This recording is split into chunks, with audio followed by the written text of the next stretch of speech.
normal. Ok. Eh, pues es una hemoglobina glicosilada de 5.7 a 6.4. Eh, ¿no? Para diabetes. es mayor a 6.5. Mayor a Ujú. 6.5%. Y según la tabla, que ese estudio se debe hacer en un laboratorio usando un método que ahí sí no recuerdo, que es el NGSP, según ese método. Y ¿Y qué otro criterio había? la, F- la FPG creo que es mayor o igual a 126 mililitros sobre La ese. glucosa Ujú. de ayuno. ¿Y cómo se define el ayuno?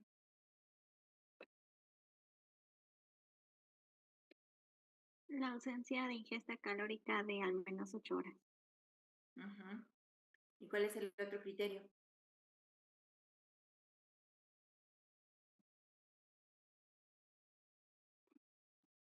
Son 4 los criterios para diagnosticar diabetes en individuos no embarazados. Estoy hablando de adultos. Uno es la hemoglobina glicada mayor de 6.5, el otro es una glucosa en ayuno de 8 horas mayor o igual a 126, en presencia de síntomas, poliuria, polidipsia, pérdida de peso, polifagia. El otro, La glucemia aleatoria mayor a 200 con síntomas clásicos, ¿no? a 200, ¿qué? 200 miligramos por decilitro. Por decilitro, porque es importante también conocer las unidades. Si se van a trabajar a Estados Unidos, van a hablar de milimoles y necesitan pues también adaptarse a esas cifras. ¿Y cuál es el otro valor diagnóstico? Era lo de la prueba de la tolerancia a la glucosa oral, Ese que dice, con glucemia a las 2 horas mayor a 200 miligramos por decilitro. mayor o igual. O sea, si sale 200, tú puedes decir que el paciente tiene diabetes.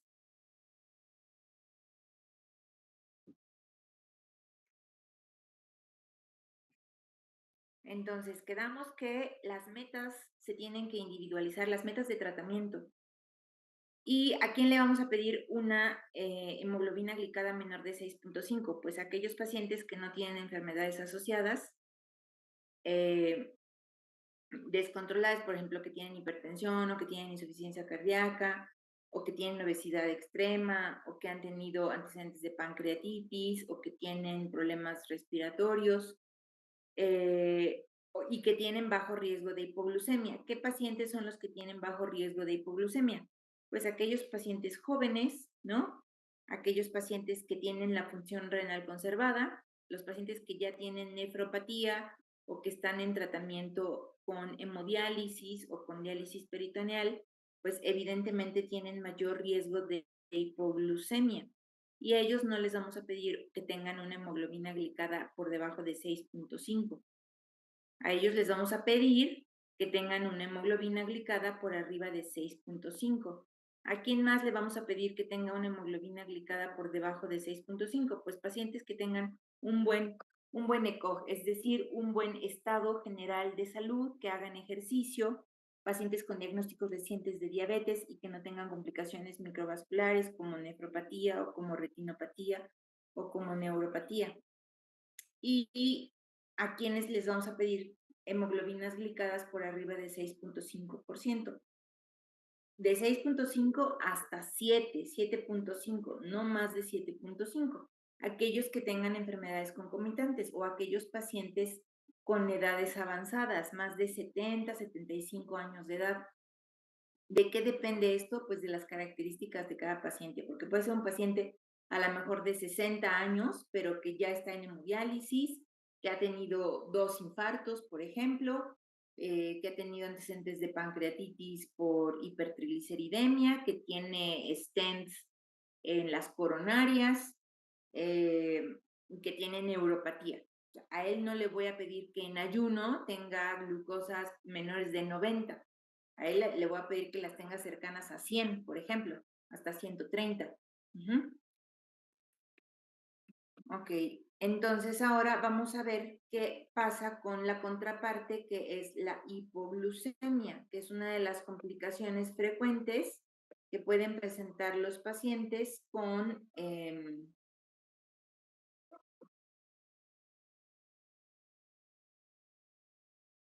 diabetes. Entonces, se puede definir como una cifra de glucemia por debajo de 70 miligramos por decilitro asociada o no a síntomas de hipoglucemia que desaparecen con la administración de glucosa, que es la triada de Whipple.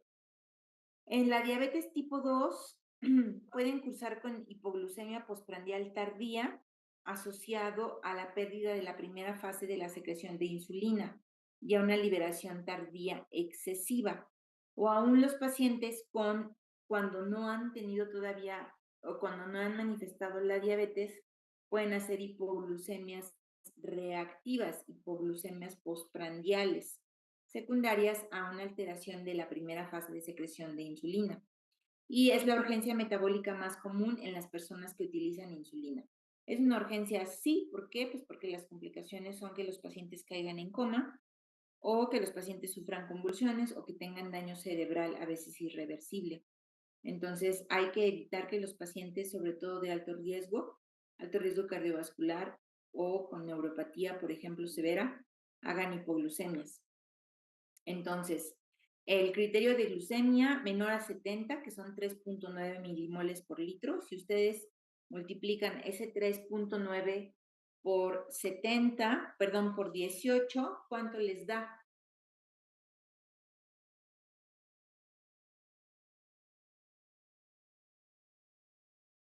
70.2, doctor.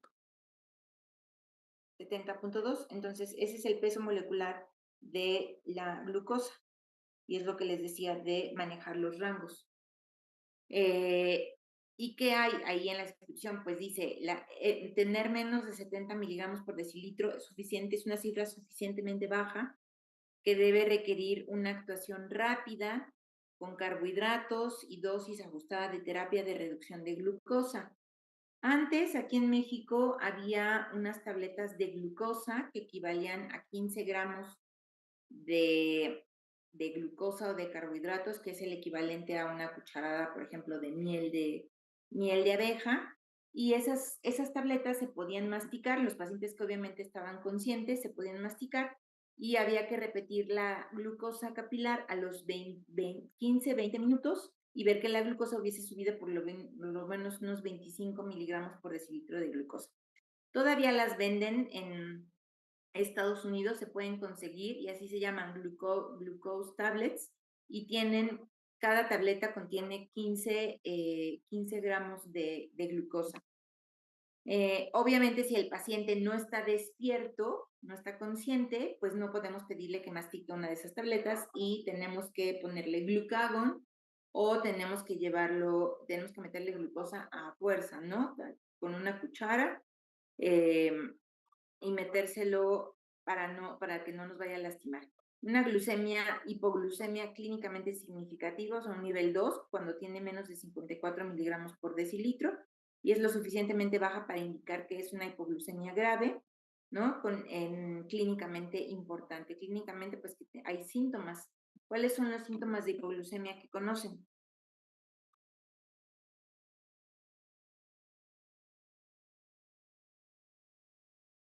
Somnolencia, tal vez. ¿Mandé? Que el paciente, No te escuché. que el paciente esté somnoliento. Que el paciente esté somnoliento. ¿Qué otro síntoma?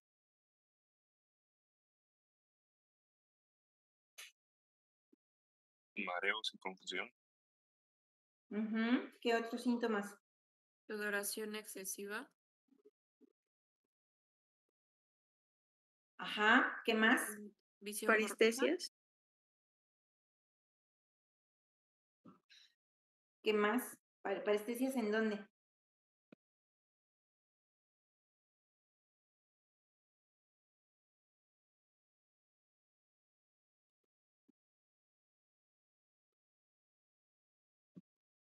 ¿Parestesias en dónde? Me parece que son, en el área peribucal o en los dedos, en las extremidades. ¿Qué otro tipo de paciente puede tener parestesias peribucales o periorales? Los pacientes que cursan con qué tipo de alteración electrolítica.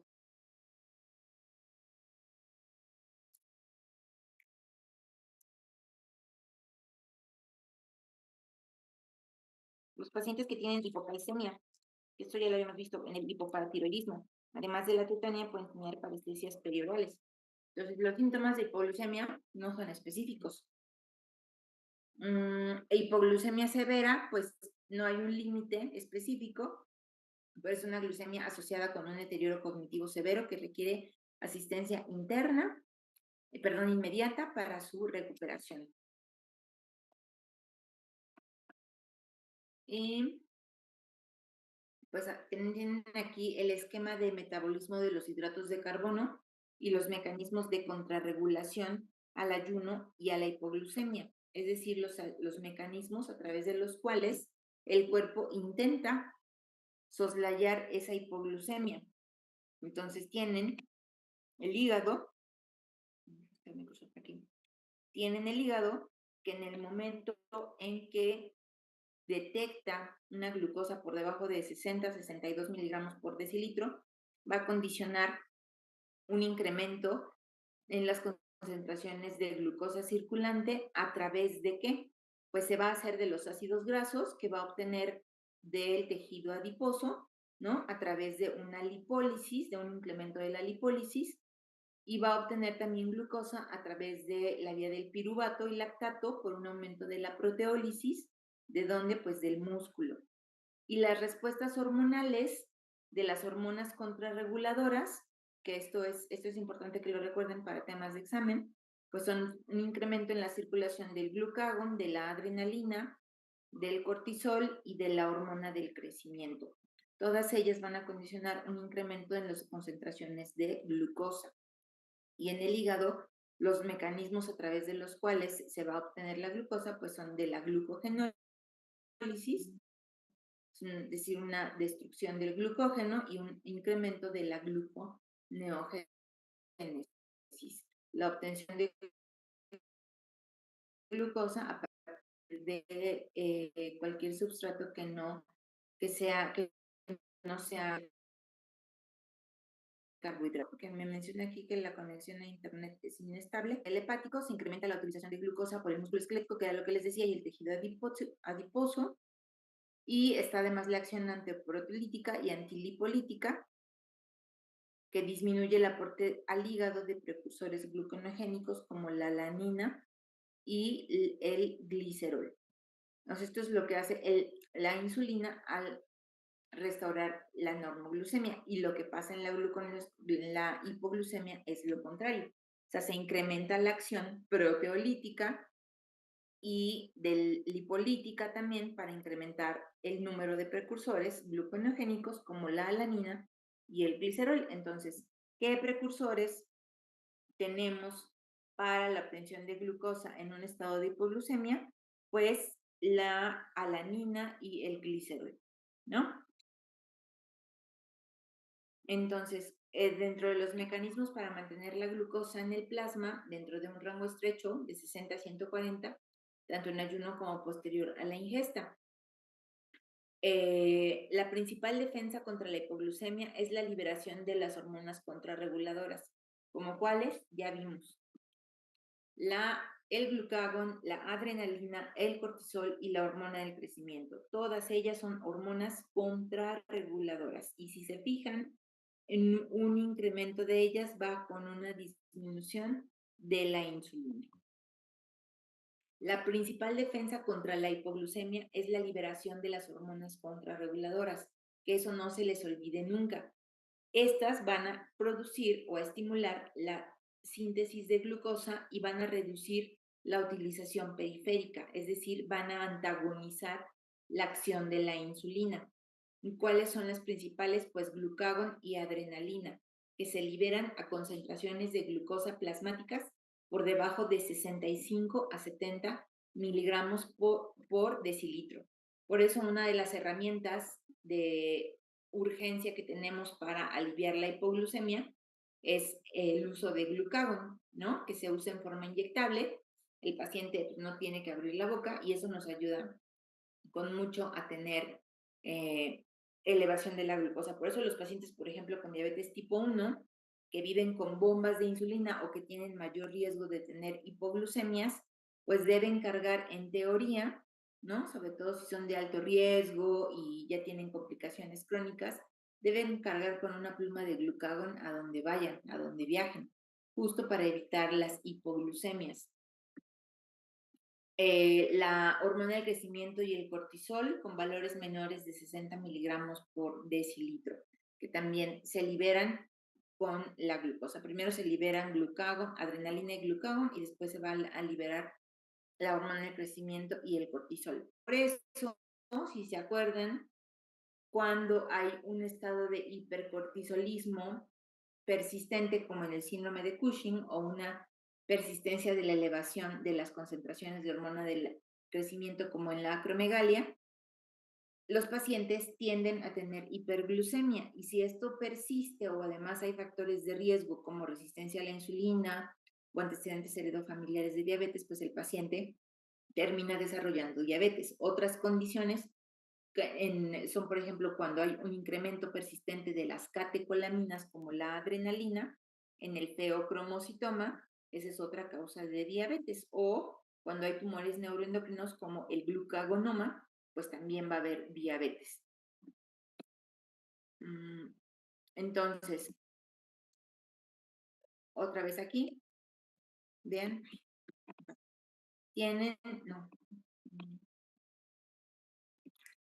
a la hipoglucemia que dicen hipoglucemia con una glucosa por debajo de 67 miligramos por decilitro aproximadamente. Hay una supresión de la secreción de insulina endógena y por otro lado en cerebro, en forma aguda, hay una estimulación para la liberación de adrenalina a través de las glándulas suprarrenales para estimular también la secreción de glucagón y mantener si la hipoglucemia se mantiene por más de 3 horas, además se producen hormonas del crecimiento y cortisol, los cuales nos van a conducir a un estado de normoglucemia. Si con el glucagón es suficiente y la hipoglucemia es menor a 3 horas, pues tenemos la normoglucemia y ya no hay tanta elevación de hormona del crecimiento ni cortisol. Cuando esto es en agudo, cuando se trata de pacientes que cursan con hipoglucemias crónicas, hay una falla autonómica. ¿Y esto en quiénes se da? En los pacientes que tienen neuropatías. ¿De qué tipo autonómicas? En donde el sistema nervioso parasimpático y simpático han dejado de funcionar y entonces el paciente no reacciona a las cifras bajas de glucosa. ¿Y cuál es el mecanismo o la función de las hormonas contrarreguladoras? Pues la activación de la glucogenólisis y gluconeogénesis hepática, además de la estimulación de la oxidación de los ácidos grasos y la proteólisis para tener lactato, alanina y glicerol para la gluconeogénesis. Por favor, que esto no se les vaya a olvidar.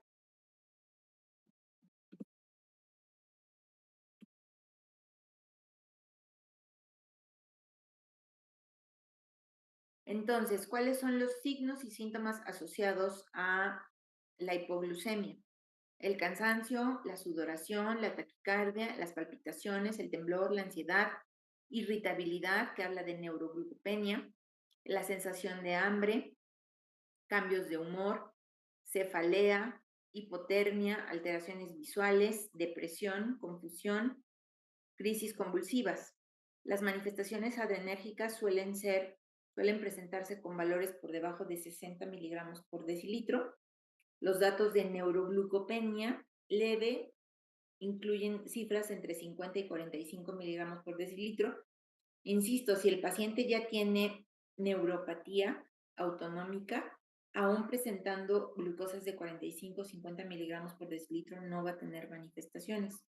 Los registros más graves, pues menos de 45, pérdidas del conocimiento con 30 miligramos por decilitro. Y generalmente cuando hay crisis convulsivas, pues son 20 miligramos por decilitro. Y ahí el riesgo de muerte, pues es muy alto. 30 a 20 miligramos es muy alto el riesgo de fallecimiento del paciente. Y son pacientes generalmente que están ya en muy malas condiciones o con complicaciones crónicas de tiempo de evolución. La tríada de Whipple, donde hay síntomas de hipoglucemia, ¿no? Como cualquiera de los que les acabo de decir, donde se detecta una glucosa por debajo de 70 y que los síntomas desaparecen tras una normalización de la glucosa. ¿En qué tumor puede presentarse la tríada de Whipple?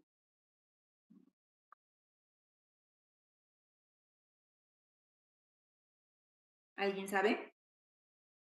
¿En qué, doctora? ¿En qué tumor? Quizás en un insulinoma. En un insulinoma. Sí, en un cáncer de páncreas.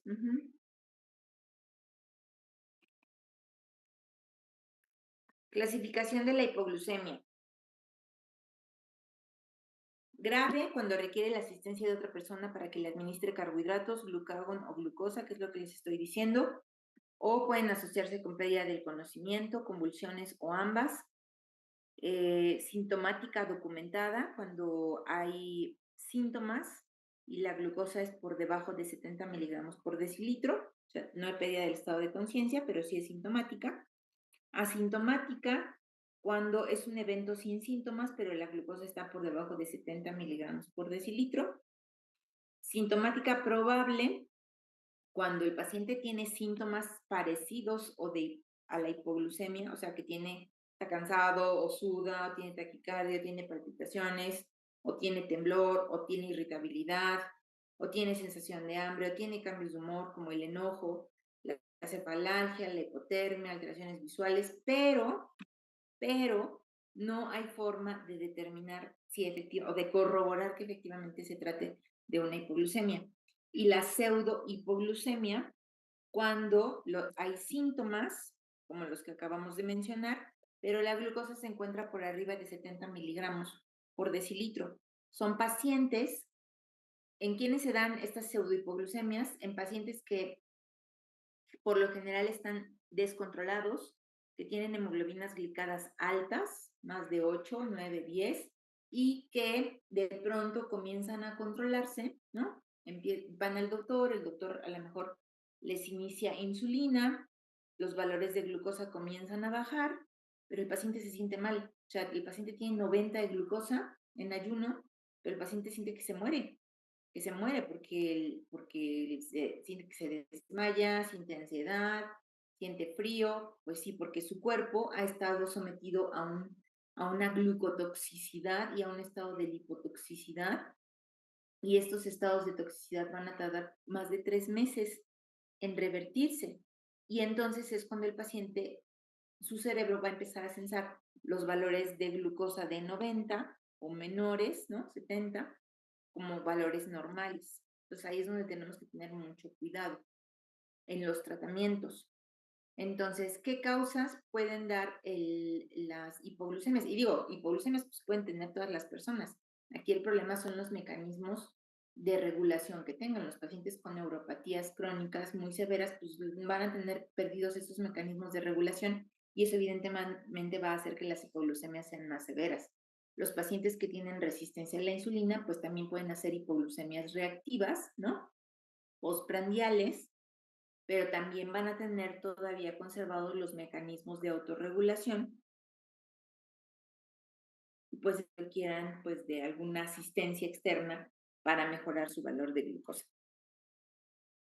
En el paciente con diabetes, una de las causas pues puede ser la aplicación inadecuada de insulina o la toma de hipoglucemiantes o antidiabéticos orales, ¿no? Que ocasionen hipoglucemias. De los medicamentos orales que más hipoglucemias causan, pues son las sulfonilureas, sobre todo de generaciones más anteriores como glibenclamida, por ejemplo, o los pacientes que están con insulina. ¿Se acuerdan en una tabla que les enseñé en la clase pasada que decía ahí que de riesgo de hipoglucemia, pues los medicamentos que más riesgo de hipoglucemia tienen son la insulina y las sulfonilureas. A diferencia de lo que pasa con otros medicamentos como la metformina, por ejemplo, o aquellos pacientes que han utilizado la dosis incorrecta para el alimento consumido o el ejercicio, pacientes que realizan ejercicio y que no se checan la glucosa antes de hacer ejercicio. Todo paciente que tiene diabetes, idealmente antes de hacer ejercicio y antes de irse a la cama debe checarse la glucosa y debe tenerla pues con un valor entre 90 y 100. Las pacientes embarazadas con diabetes gestacional también, que se les recomienda hacer ejercicio, deben checarse la glucosa antes de hacer ejercicio. Otra causa de hipoglucemia, pues es el consumo bajo de calorías, ¿no? Secundario a ayunos prolongados o a disminución en el aporte energético en asociación con infecciones, por ejemplo, o el cambio en un patrón de alimentación. Cuando los pacientes que están descontrolados comienzan a ir con el nutriólogo y que deciden conscientemente cambiar su plan de alimentación. La realización de actividad física inadecuada, es decir, que la realicen por más tiempo del adecuado. Los pacientes, por ejemplo, jóvenes de 19 o de 20 años que comienzan con diabetes y que la diabetes está descontrolada, o que ellos no regulan la alimentación, y que se aplican insulina, y que de pronto deciden irse al gimnasio a hacer pesa, y que prolongan el tiempo de en vez de 1 hora se quedan hora y media o se quedan 2 horas, no comieron antes de hacer ejercicio o comieron poco, pues pueden presentar una hipoglucemia durante la actividad física, incluso desmayos. Ejercicios leves o por corto tiempo se recomienda ingerir carbohidratos de absorción rápida. Si el ejercicio es intenso y es prolongado, pues se deben ingerir carbohidratos de absorción rápida también. Se debe disminuir la dosis de insulina si estamos nosotros viendo que el paciente está teniendo una hipoglucemia asociada a un exceso de insulina, o se debe tomar una ración extra de carbohidratos complejos de absorción lenta. ¿Cuál es la diferencia? ¿Con qué carbohidratos conocen? ¿Cuáles son los carbohidratos simples y cuáles son los carbohidratos complejos?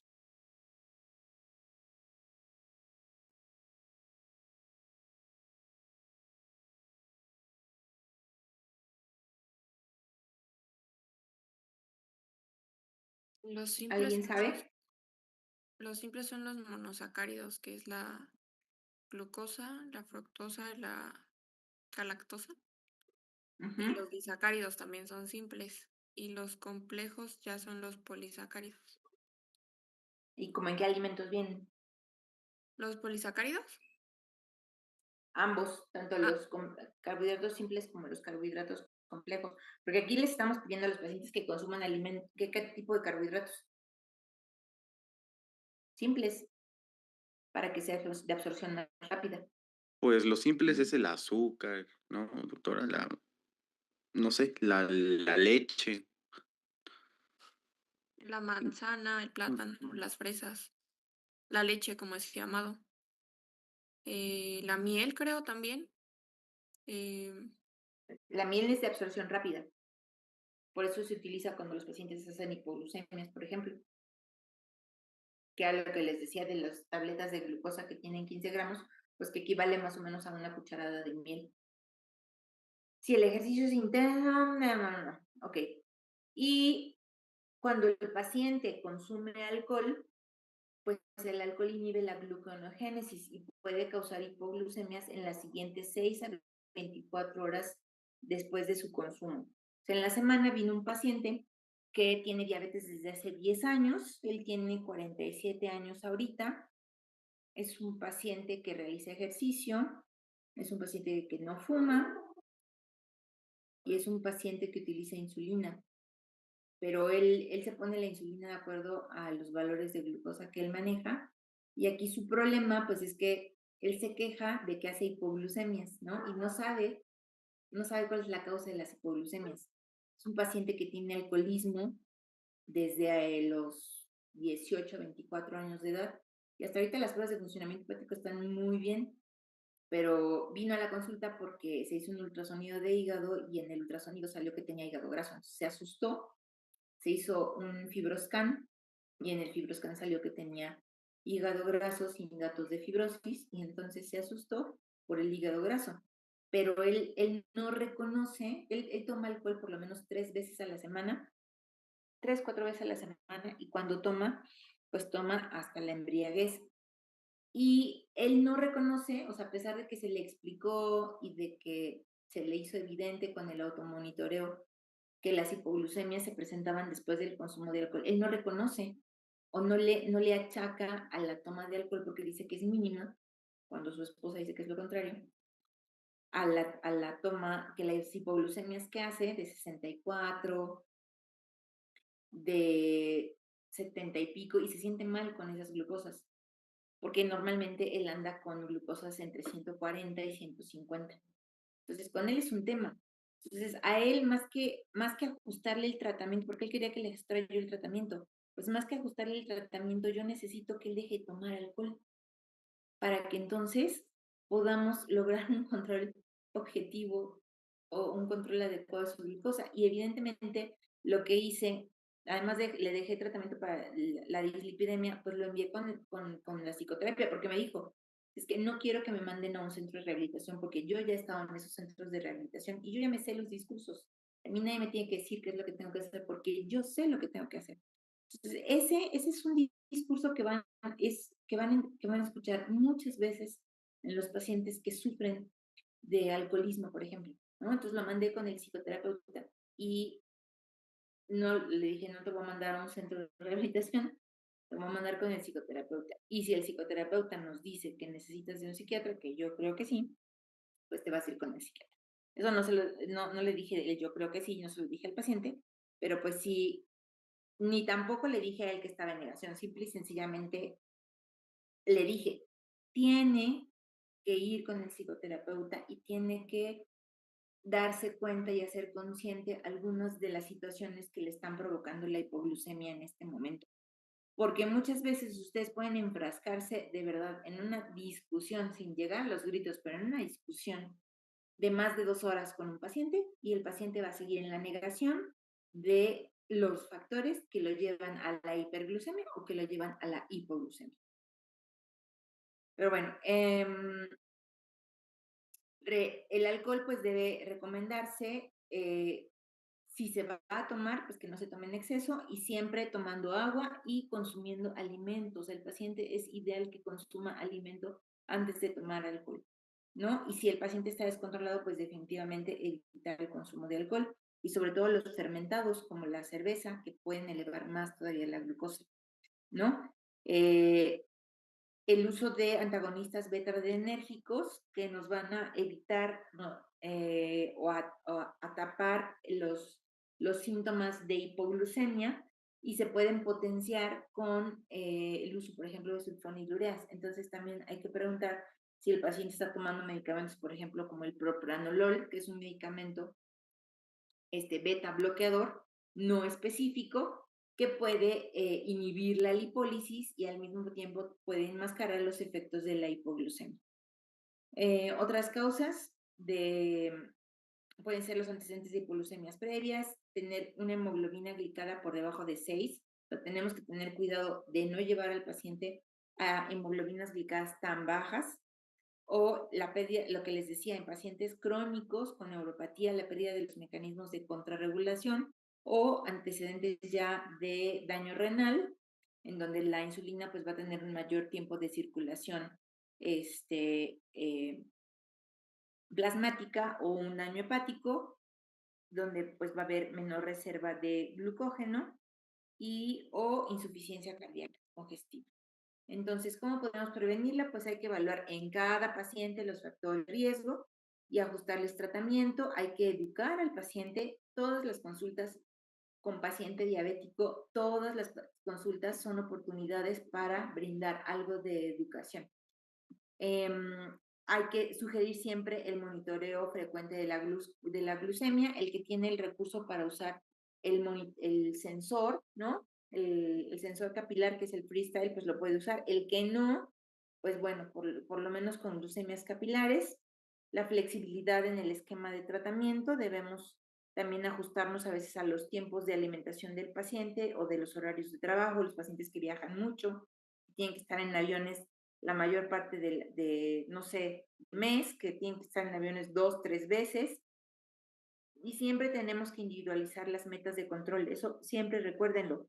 No todos los pacientes son para hemoglobinas de 6.5. Algunos van a requerir una hemoglobina o van a estar bien con hemoglobinas glicadas mayores. Apoyar al paciente, averiguar la causa. Fuentes de glucosa, miren, aquí están las tabletas de glucosa, que es lo que les digo. 2 piezas, cada tableta proporciona 5 gramos. Actualmente hay tabletas de glucosa de 15 gramos. La miel, lo que les decía, una cucharada, y la miel, incluso si el paciente no está tan despierto, se la pueden meter como las cánulas estas de Nelaton, no sé cómo se llaman, que se meten a través de la comisura labial y así evitan que los pacientes la muerdan, ¿no? 4 cucharadas de azúcar comercial, 180 mililitros de leche entera, 50 mililitros de jugo de uva o 66 mililitros de jugo de naranja. Y obviamente tenemos que revisar la glucosa 10 a 15 minutos después para saber si necesitamos repetir el procedimiento. En los pacientes a nivel intrahospitalario la situación cambia, porque aquí el paciente pues no siempre va a tener un acceso no va a tener permitida la vía oral o no va a poder comer. Entonces aquí si el paciente está canalizado, pues podemos dar 25 gramos de glucosa intravenosa en infusión continua para pasar en 3 a 5 minutos. Esto es 50 mililitros de solución glucosada al 50%. O bien utilizar glucagón si se cuenta con él, ¿no? O en los niños se pueden diluir 50 mililitros de solución glucosada al 50% en 50 mililitros de solución fisiológica a infundir o agua estéril en 5 minutos. Y en los pacientes que están hospitalizados, pues no podemos pedirles tampoco un control de glucosa tan estricto, porque todo paciente que está hospitalizado despierta la respuesta, la famosa respuesta metabólica al estrés. Y en la respuesta metabólica al estrés, ¿cómo se encuentran las hormonas contrarreguladoras? Altas. El cortisol va a estar elevado, sea que lo hayan hospitalizado para una apendicectomía, para una colecistectomía, por un descontrol metabólico, por una crisis hipertensiva, por una cirugía programada, por un infarto. Tenemos que tener cuidado y los valores de glucosa capilar en los adultos no deben ser menores, no deben ser menores de 150 miligramos por decilitro, de 150 y 180 miligramos por decilitro. Entonces, la incidencia de hipoglucemia ha disminuido en forma significativa en pacientes que tienen un manejo y alcanzan cifras de hemoglobinas glicadas cercanas a 6.5, no menos.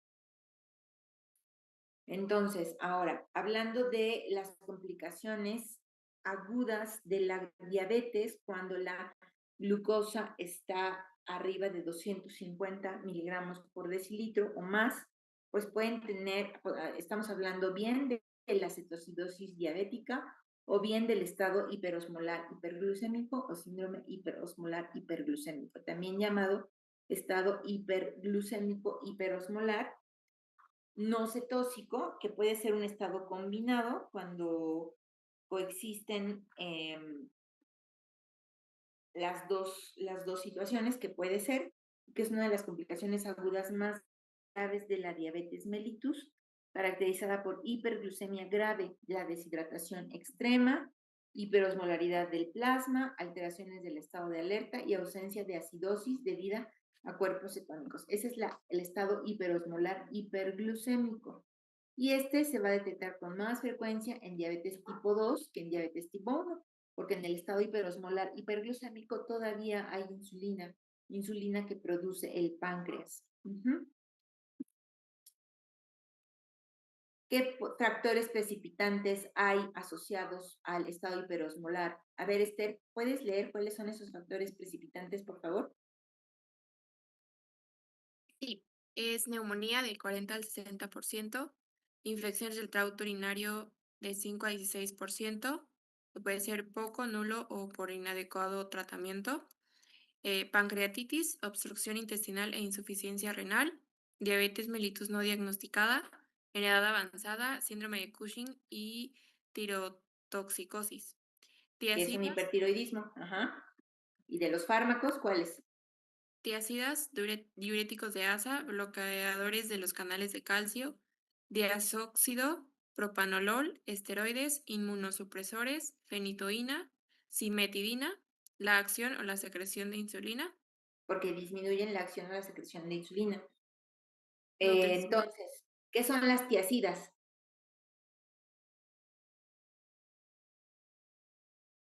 Son diuréticos, como la hidroclorotiazida, que se utilizan para la hipertensión arterial en combinación con algún otro medicamento como enalapril o captopril o losartán, telmisartán. Los diuréticos de asa son medicamentos como el furosemide.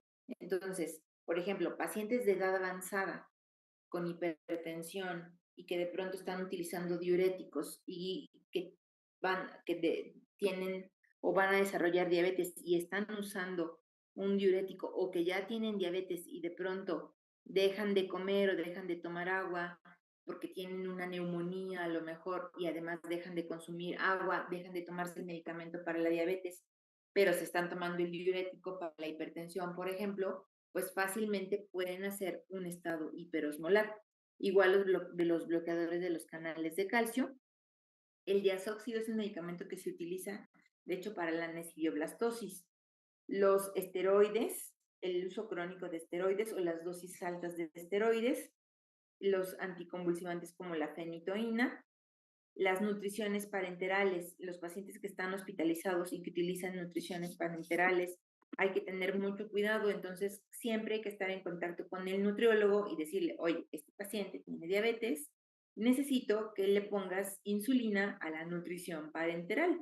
Y entonces eso nos ayuda a nosotros a controlar con mucho la nutrición parenteral generalmente se les da por tomas o por tiempos. En algunos casos se les pueden dar las 24 horas y esto puede hacer que nos ayude con el control de los pacientes. Y además, le pueden poner insulina a la nutrición parenteral y además nosotros utilizar insulinas basales para el mejor control del paciente. Los pacientes, por ejemplo, que tienen cáncer, ¿no? Cáncer de colon o cáncer del tracto gastrointestinal, que los van a operar, que van a estar mucho rato en ayuno, pues se recomienda, y que tienen antecedentes de diabetes, utilizar insulina en la nutrición parenteral, por ejemplo. Las enfermedades cerebro o cardiovasculares son otro factor precipitante. Los infartos del miocardio pues, liberan muchas hormonas contrarreguladoras. Los traumatismos, la carga genética o el descontrol metabólico en estados de estrés y los receptores de trasplante. Hablando de trasplante, apenas en este año hicieron un trasplante en nutrición, de eso fue una sesión que tuvimos el martes en endocrinología, un trasplante de donador cadavérico a un paciente de 31 años, de 35 años con diagnóstico de diabetes tipo 1, ya con nefropatía en hemodiálisis, y se le hizo trasplante de riñón y de páncreas del donador cadavérico. Hasta ahorita el paciente pues está bien, está con su inmunosupresor para evitar el rechazo al trasplante.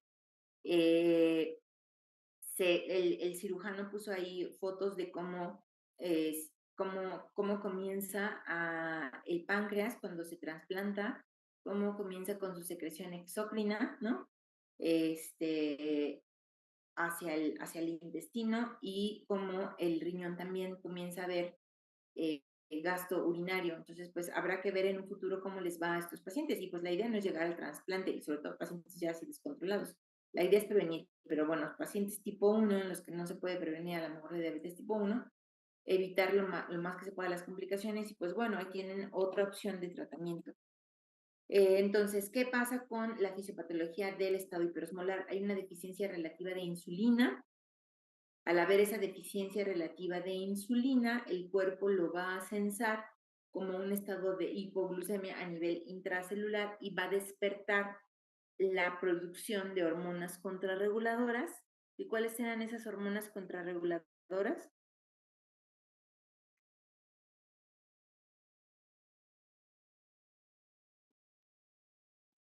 Glucagón, adrenalina, cortisol y hormona de crecimiento. Ujú. Y ahí están, glucagón, catecolaminas, cortisol y hormona de crecimiento. Esto nos va a llevar a una disminución de la síntesis de proteínas con un incremento de la proteólisis para poder tener mecanismos de gluconeogénesis y glucogenólisis hepática con una disminución de la utilización a nivel periférico de la glucosa y esto nos va a ocasionar mayor hiperglucemia. O sea, por un lado tenemos la falta o relativa de insulina, una menor utilización de glucosa en la circulación, que se va a censar en las células como disminución de glucosa, va a despertar los mecanismos de gluconeogénesis y glucogenólisis, todo va a sumar y va a hacer que la hiperglucemia sea más severa.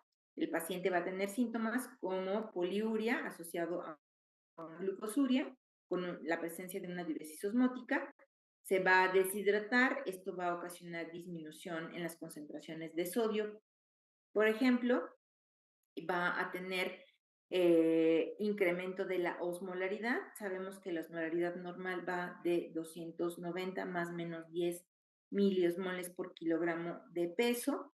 Mientras el paciente tenga una osmolaridad arriba de 310, pero menor de 350, pues el paciente va a estar todavía alerta. Por arriba de 350 ya va a tener alteraciones en el estado de alerta como obnubilación. Arriba de 380 estupor y arriba de 400 milismoles por kilogramo de peso, pues puede presentar coma.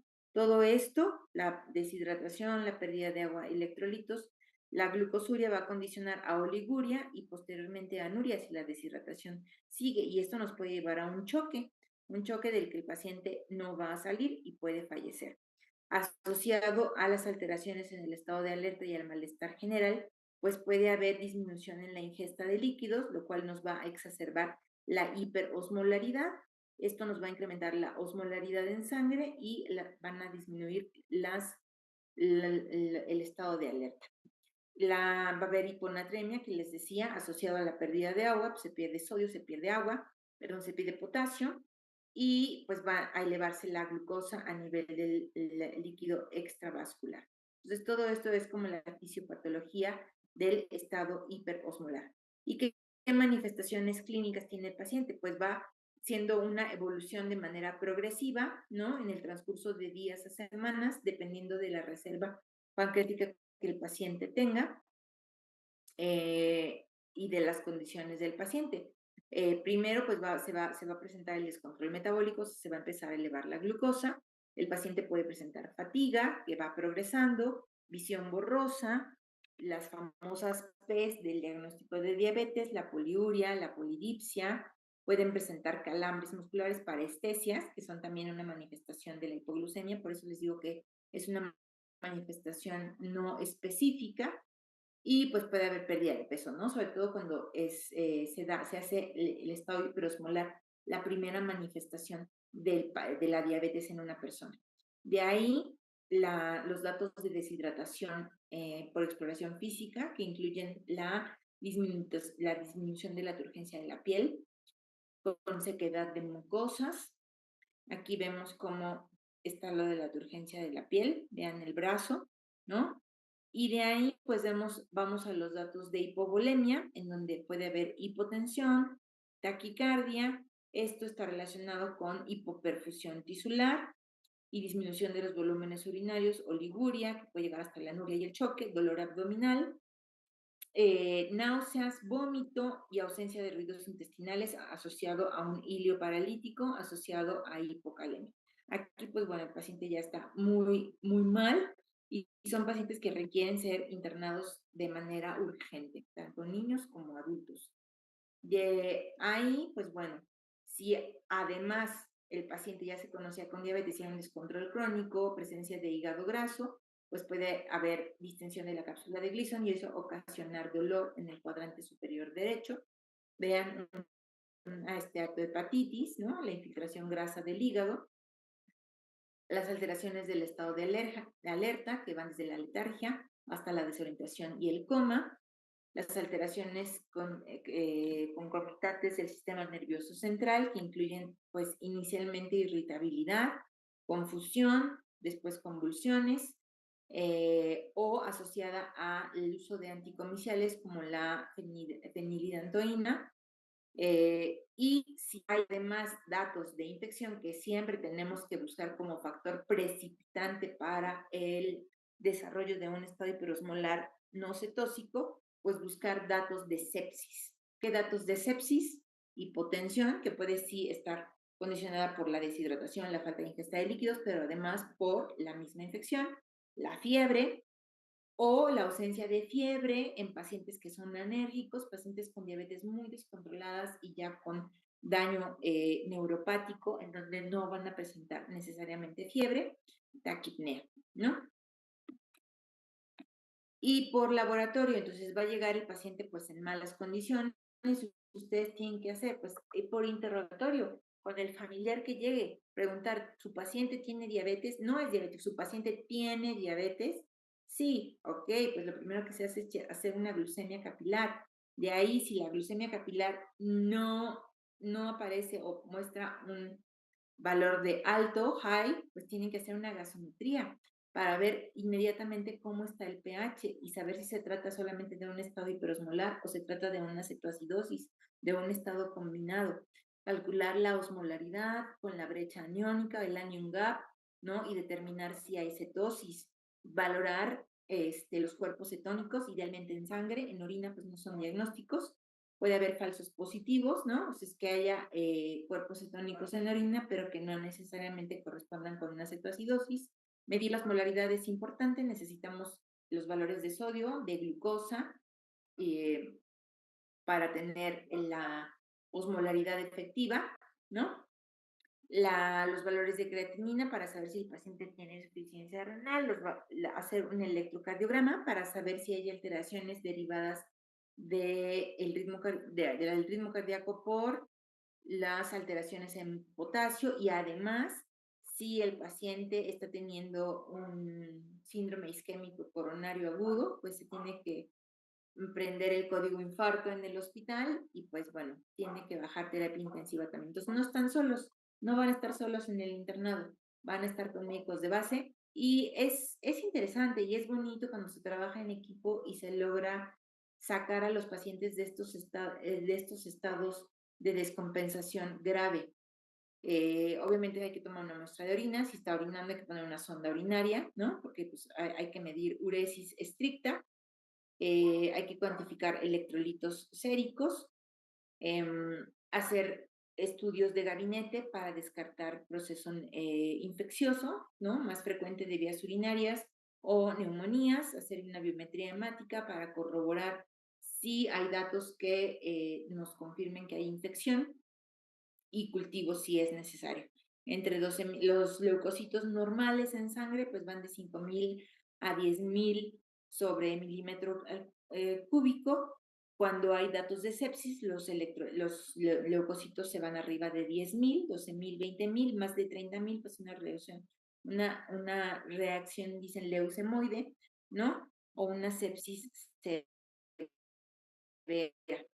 Entonces, tenemos que calcular la osmolaridad sérica efectiva a través de la fórmula 2 por sodio más 2 por el sodio medido, o sea, que generalmente va a estar bajo, más la glucosa, por eso es importante tener una glucemia capilar, entre 18, que es el valor o el número al que corresponde la glucosa, el peso molecular de la glucosa. El valor normal es de 285 a 295 miliosmoles por kilogramo de peso. Una cifra mayor de 320 nos va a apoyar en el diagnóstico de estado hiperosmolar. Entonces eso recuérdenlo y tienen que calcular la osmolaridad. 2 por, se abre paréntesis, sodio medido, más la glucosa expresada en miligramos por decilitro, sobre toda esa fórmula se divide entre 18 y el valor normal es de 285 a 295 milismoles por kilogramo de peso. La brecha aniónica se determina con la siguiente fórmula, igual el sodio medido menos la suma del cloro más el bicarbonato. Lo normal es de 7 a 9. Si el anion gap está incrementado, la brecha aniónica está incrementada, pues bueno, eso nos habla de que puede haber además acidosis. El sodio sérico medido puede estar bajo, o por lo general va a estar disminuido. Por arriba, cuando la glucosa se eleva más de 140 miligramos por decilitro, el sodio va bajando 1 milimol por litro. Entonces, a pesar de que el paciente muestre agotamiento corporal porque la glucosa se mueve osmóticamente al agua, al espacio extracelular, el sodio se diluye y el valor disminuye de manera falsa. Por eso, el sodio debe corregirse para la hiperglucemia con la siguiente fórmula. Sodio corregido es igual a sodio medido, o sea, 130 por 1.6 por la glucosa medida del ingreso menos 100 y todo eso se divide entre 100. Ese es el sodio corregido para calcular la osmolaridad sérica con el sodio medido. Ahí no tienen que corregir sodio, ahí con el sodio medido que tengan. Los criterios diagnósticos de acuerdo a la Asociación Americana de Diabetes para el estado hiperosmolar son concentraciones plasmáticas de glucosa, por lo general arriba de 600 miligramos por decilitro, con una osmolaridad sérica efectiva por lo general arriba de 320 miliosmoles por kilogramo de peso, con un pH arterial arriba de 7.3, ¿no? Es decir, no hay acidosis, un bicarbonato arriba de 15, normal, y un anion gap por debajo de 12. En sangre se puede medir o cuantificar uno de los cuerpos cetónicos, que es el 3-beta-hidroxibutirato, que va a estar por debajo de 3. Cuando está elevado, pues nos va a hablar de acidosis, una deshidratación grave, por lo general de 8 a 12 litros de pérdida de agua, con cetonuria escasa y cetonemia ausente, cuerpos cetónicos en sangre ausentes o leves, así como alteraciones del estado de conciencia, que pueden variar de un individuo a otro, desde el estado de obnubilación, estupor o coma, para casos severos. Obnubilación, estupor o coma. Y debe hacerse énfasis en la búsqueda de factores precipitantes. Siempre que haya un paciente con descontrol por diabetes, hay que buscar el factor precipitante, que puede ser una infección. Por lo tanto, tienen que hacer la radiografía de tórax, tienen que hacer urocultivo y tienen que hacer cultivo si es necesario. Pero inicialmente, y que van a poder tener en urgencias, una radiografía de tórax o una tomografía si es necesario, si se cuenta con el recurso, y un examen general de orina. Déjenme cerrar la ventana.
Listo. ¿Siguen ahí? Sí. Sí, doctora. Ok. Bueno, entonces, ¿esto ya lo habían visto en alguna clase?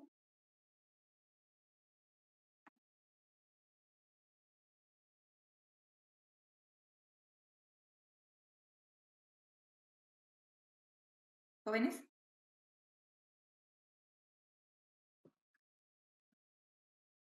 Estas complicaciones ya las habían visto en alguna clase.